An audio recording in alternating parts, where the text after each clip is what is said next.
Happy Tuesday! I'd like to go for another tad bit tale of Tuesday. And this is just to go a little bit backwards to explain when I got on the stand in 2019, I had my oh my God moment. They've been working against me the entire time from day one of reaching out to everybody. So, I don't know if you remember my first set of like 6 videos to kind of explain our court case and where we're at for that moment.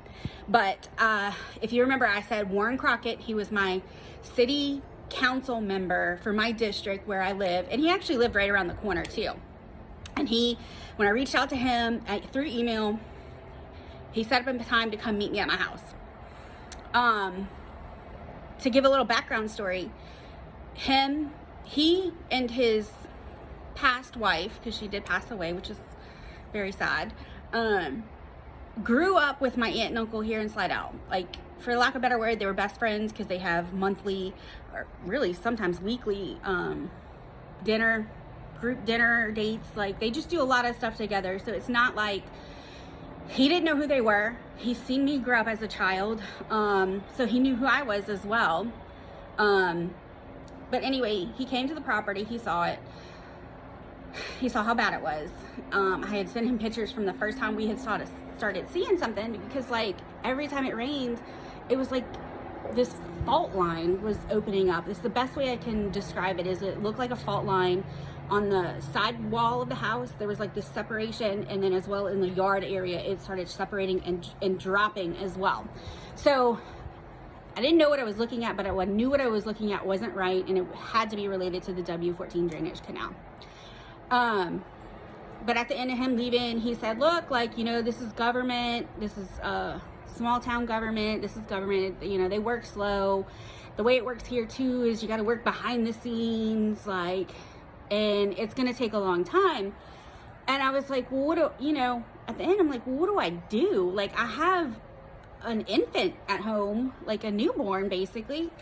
And I don't understand how long this is going to take, A, for like the destruction to happen to the house, and then B, for how long you're telling me this broad thing of like, well, it just takes a while. Well, what's a while here? Because it seems like everything takes a while here with the government, unless you're Slidell Memorial Hospital. But anyway, no correspondence since then. You know, my husband had reached out. I don't remember who he reached out to, but through the channels, you know, they work with the city of Slidell, and that was where the recommendation came to get the bulkhead estimate. So I kept corresponding with Rowan, even though I wasn't getting return emails back. And I did send him like that mitigation report I keep talking about. I'll attach the link, or maybe I can just put some of the relevant pages up and screenshot them, because it's a very big document. There's one that's like 300 pages. There's one that's 600 pages. There's multiple mitigation and SELA, Southeast Louisiana Army Corps of Engineer reports, because they do them like almost every decade. But there's multiple reports that go back for a long time explaining like this canal is eroding the land, you know, it's going to be really bad. But we get on stand in 2019, and Brian Haggerty, the city attorney at the time, who is now Slidell court judge, hands me this document to read. It's my email chain to Warren Crockett, and it's from the very beginning of first correspondence. And, you know, he's asked me questions regarding it, and then I just happened to look at the very top, because I don't know if this was how arrogant they were being or how not observant they were being. I really don't know. But at the front, at the very top, it has, from my very first email, Warren Crockett forwarding my emails to the city attorney.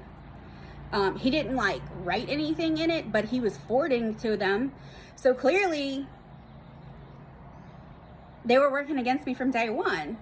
Now, why would that be? Because we have like these 2 statutes in Louisiana that they're used against everybody. And I mean, there's multiple cases across the entire state of people having issues with, you know, drainage and water affecting their property after work has been done. And these outdated construction related prescription time periods are a 1 and 2 year. And they're basing it off of that culvert that they put in by Slidell Memorial Hospital. And that's what they did. They were trying to make sure they ran our prescription time period for filing a case against them. They were trying to make sure that they took advantage. Ultimately, that's what it is. You took advantage of two like innocent, naive people to run our prescription time period out, so that we would lose in court. But like, what is your end game? Like, what is their end game at this point? Like, you can't keep destroying people's property using these outdated prescriptions. I mean, if you ruin people's houses, you ruin them financially. People, you don't have that tax revenue income that y'all so desperately want, and you don't have residents here. Like, what's the goal, really? And this really applies for all of Louisiana. Like, why do you want to ruin people? Just do the right thing.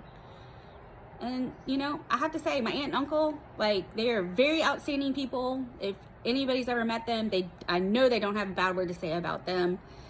And they just have a very, very straight, pointing, right and wrong moral compass. And I expected that out of Warren Crockett as well. But unfortunately, again, from the beginning, he was working against us. And just as a warning to anybody else, don't think if you know somebody that you actually know them, because you don't know them. Government likes to stick together at this point. And hopefully my tip will get spread and it'll help somebody. That way, if you are reaching out, look at your time frames. You have 1 and 2 year.